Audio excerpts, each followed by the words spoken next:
Engineer علی مرزا نے کہا ہے کہ امام حنیفہ آپ کے ماں باپ کو مسلمان نہیں مانتے تھے، آپ صلی اللہ علیہ وسلم کے ماں باپ کو مسلمان نہیں مانتے تھے۔ قطع نظر اس کے کہ امام ابو حنیفہ کی طرف اس بات کی نسبت درست ہے یا نہیں ہے، میرا سوال یہ ہے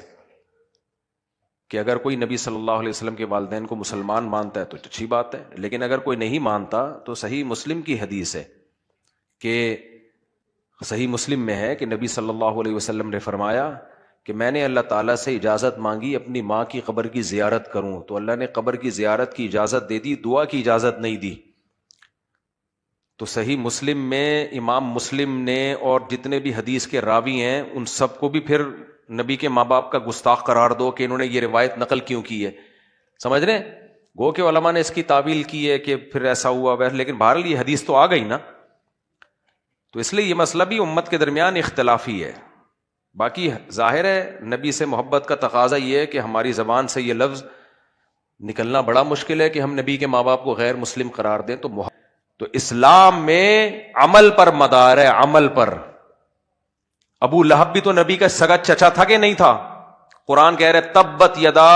ابی لہب وتب، ابو لہب کے ہاتھ ٹوٹ جائیں، ہلاک ہو جائے وہ۔ تو یہ تو اسلام کا ایک حسن ہے بھائی، جو ایمان پر پورا اترے گا وہ جنت میں، جو ایمان کے معیار پہ نہیں اترے گا وہ سب کے لیے قانون ہے۔ میں نہیں کہہ رہا کہ نبی کے والدین غیر مسلم تھے، میں تو اس بحث میں پڑھتا ہی نہیں، ہمارا کیا منہ ہے کہ ہم اس بارے میں بحث کریں، لیکن بالفرض اگر امام حنیفہ نے کہہ دیا ہے تو اس پہ گستاخی نہیں بنتی، اس پہ گستاخی نہیں بنتی۔ یہ تو خود حدیث میں، اسی طرح نبی کے والد کے بارے میں حدیث میں آتا ہے، وہ بھی مسلم کی حدیث ہے۔ ایک شخص آیا نبی سے عرض کیا میرے والد کی موت شرک پر ہوئی ہے،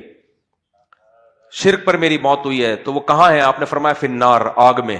جب وہ شخص واپس جانے لگا، آپ نے صحابی واپس جانے لگے، آپ نے ان کو بلایا، فرمایا ادھر آؤ، پھر فرمایا ان ابی و ابا کا فی النار، میرے باپ اور تمہارا باپ دونوں آگ میں ہیں۔ یہ صحیح حدیث ہے، تو امام مسلم کو بھی آپ گستاخ قرار دو۔ گو کہ اس حدیث کی بعض لوگوں نے تعویل کی کہ اس میں باپ سے مراد دادا ہیں یا پردادا ہیں، یا یہ اس وقت ہے جب ان پر ایمان نہیں پیش کیا گیا تھا۔ وہ تعویلات کا دروازہ کھلا ہوا ہے، کوئی نبی کے بارے میں تعویل کرے تو اچھی بات ہے، نبی کے والدین کے بارے میں،